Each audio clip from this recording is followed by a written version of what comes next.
Paz do Senhor. Vamos para a terceira aula bíblica, que é eleição e predestinação.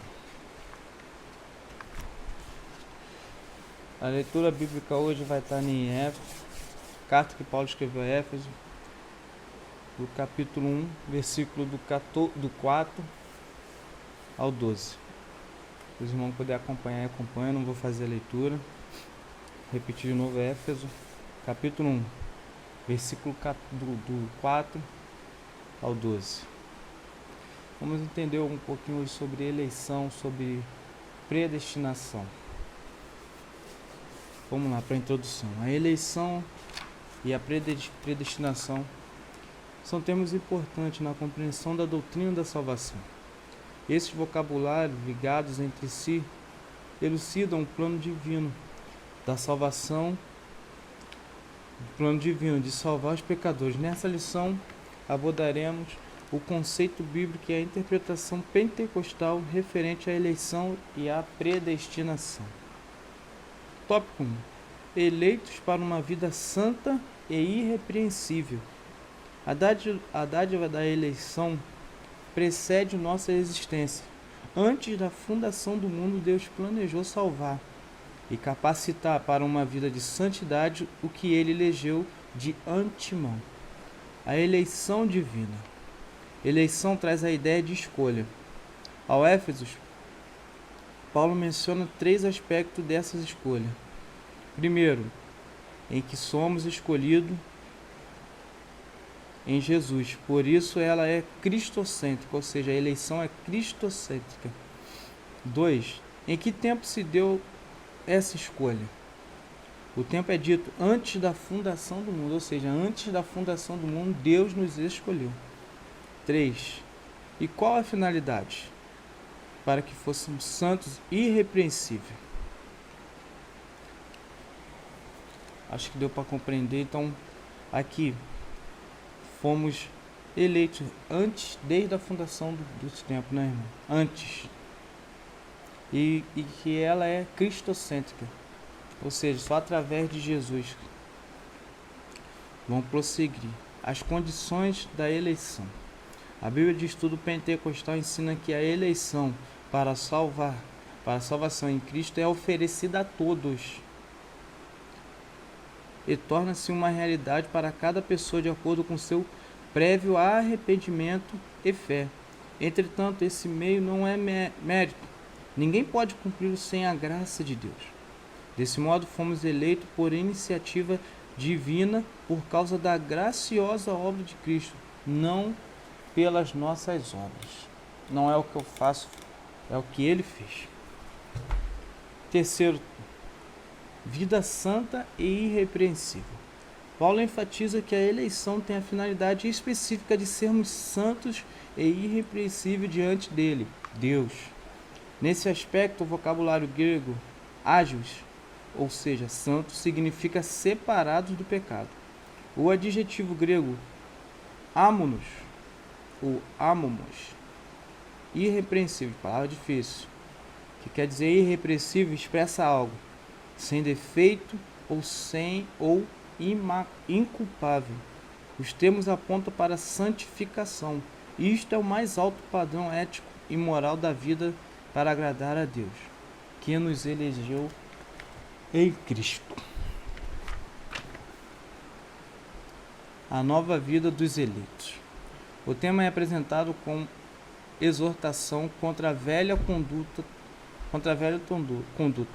tais como mentira, furto, palavras torpes, amargura, ira e cólera. E ainda severas a advertência contra a fornicação, impureza, avareza e embriaguez.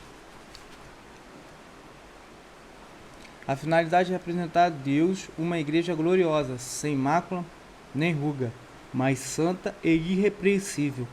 Não obstante, somente o Espírito Santo capacita o crente para esse novo estilo de vida. Trata-se, portanto, de um processo contínuo de santificação até a glorificação final no dia de Cristo. Amém, né, irmãos? Eu vou deixar mais para a leitura de vocês, para me adiantar, né? No último vídeo foi 30 minutos. Então, para a gente ir um pouco mais rápido, ganhar um pouco de tempo, acho que a leitura dá para entender. Os irmãos podem também ler a carta. A Éfeso é uma carta muito boa, eu li. É muito boa para o nosso entendimento. Eu só queria deixar marcado aqui, nesse período sobre a eleição, o que está escrito aqui. A eleição ocorre por iniciativa própria de Deus, por causa da obra de Cristo, sem mérito humano. Então a iniciativa foi de Deus por causa da obra de Cristo. E outra coisa importante, trata-se, e sem o Espírito Santo, não seria possível isso, o crente ser levado ao arrependimento, entendeu? E fazer parte desse time, dessa eleição, né? Porque Deus nos escolheu, mas mais à frente a gente vai entender que a gente tem que fazer a nossa parte também. Eu tenho que estar em Cristo, né? E só o Espírito Santo que pode trazer o homem ao arrependimento, né? Vamos para o segundo tópico, predestinação para os filhos de adoção. A palavra predestinar-se mostra-se que o destino dos eleitos foi feito na eternidade. O termo grego, a palavra complicada aqui, prorizo, traduzido como predestinar, é formado pelo vocábulo original que significa determinar. É pela preposição pro, indica algo feito antes, ou seja, predestinar significa literalmente determinar antes. A Bíblia de Estudo Pentecostal esclarece que a predestinação se aplica aos propósitos de Deus, inclusive na eleição. Que a eleição é a escolha feita por Deus em Cristo de um povo para si mesmo, e que a predestinação abrange o que acontecerá ao povo escolhido de Deus. Por conseguinte, nossa declaração de fé ensina que a predestinação dos salvos é precedida pelo conhecimento prévio de Deus, daqueles que diante do chamamento do Evangelho recebem a Cristo como seu Salvador pessoal e perseveram até o fim. Logo foi vontade de Deus reconciliar pecadores e torná-los seus filhos. Filho por adoção. Paulo é o único escritor do Novo Testamento que emprega o termo adoção. Essa prática não fazia parte do sistema legal judaico, mas era comum entre os romanos e perfeitamente conhecida entre os gregos. Assim, o apóstolo enfatiza que foi agradável a Deus inserir no plano da salvação a adoção dos eleitos como filho, segundo o beneplácito da vontade. Ele ainda assinala que o amor foi o que moveu o Pai a nos adotar. Olha isso. Se no outro tempo éramos estranhos e inimigos de Deus, agora estamos reconciliados com Ele em Cristo e somos seus filhos. Essa posição nos é imerecida, contudo, aprove ao Deus, ao Pai, fazê-la assim, nossos irmãos. Isso que é um amor, né? O amor de Deus por nós, né? Eu ouvi alguém falar que é um amor ágape, né? Um amor que tudo suporta. E se éramos no outro tempo, né? O que o Cristo fala, se éramos no outro tempo estranhos e inimigos de Deus, agora somos reconciliados através de Cristo. Olha que amor é esse. Sabe, eu fico assim até, não sei, é sem palavras, né? Porque quando viram ele, né? Viram o Senhor Jesus, né? Agora, se eu não me engano, foi João Batista, não sei agora, esqueci. Ele fala: eis aí o Cordeiro de Deus que tira o pecado do mundo, né? Ou seja, a eleição, a adoção, é tudo por causa dele, por causa de Cristo. Vamos prosseguir. Os privilégios da adoção.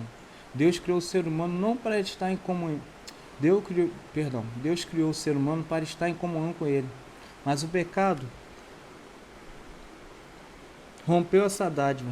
Entretanto, em Cristo, o Pai reconciliou-se com os homens, adotando os escolhidos. Nesse sentido, o apóstolo Paulo usa uma analogia da adoção na sociedade romana,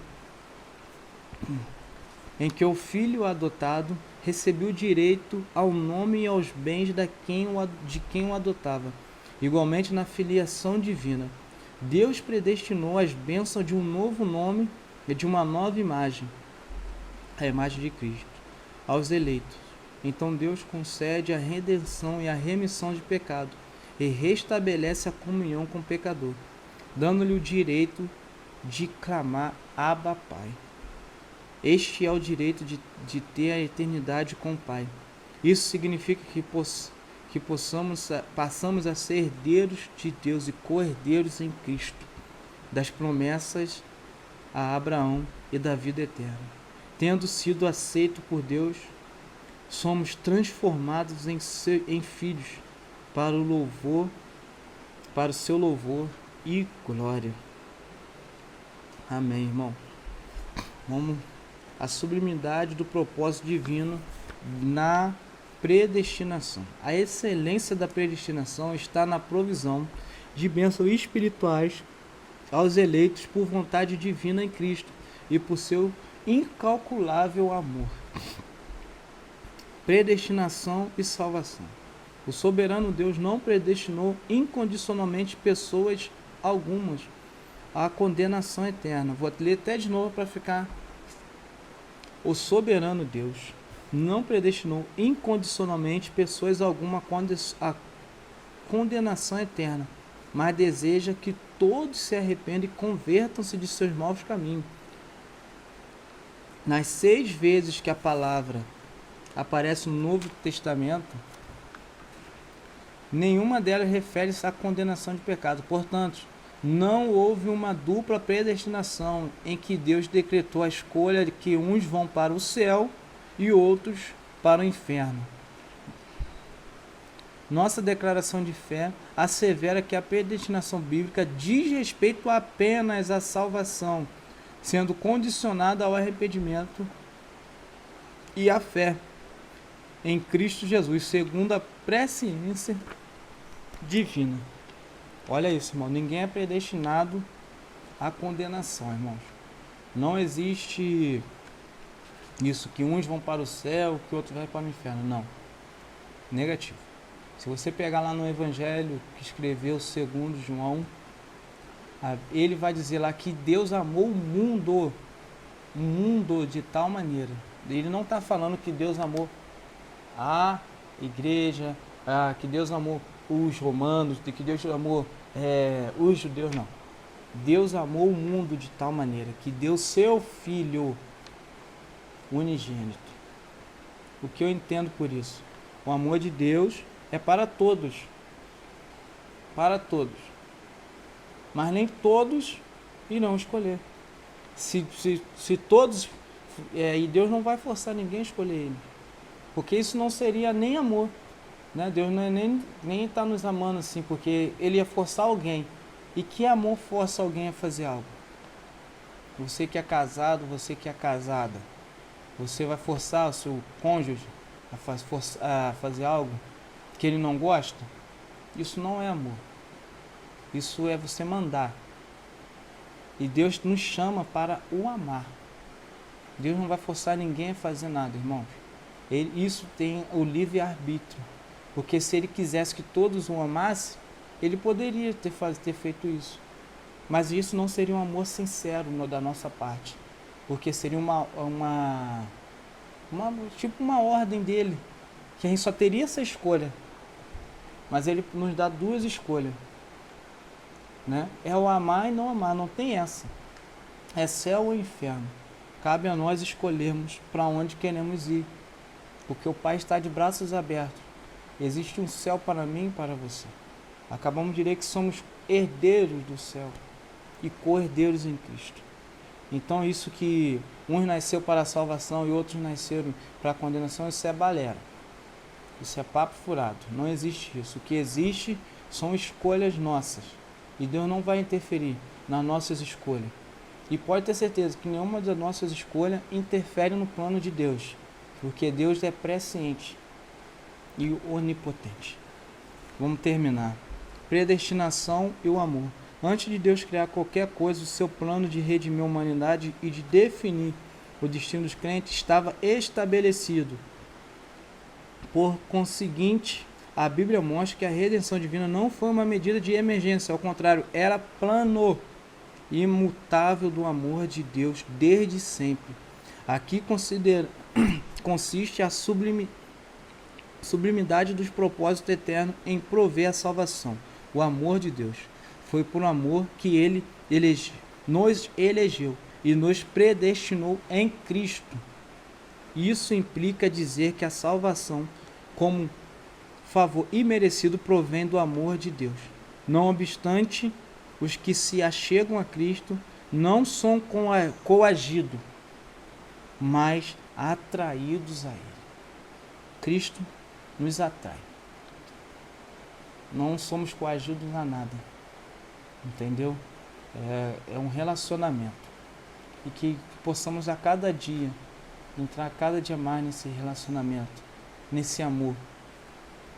Entendeu, irmão? Que espero que a leitura tenha sido boa e que podemos estar entendendo um pouco mais sobre isso, sobre eleição, sobre a adoção, sobre a predestinação. Tudo é em Cristo. Quando eu saio do centro da vontade de Deus, quando eu saio da adoração a Deus, a Cristo, eu perdi tudo isso.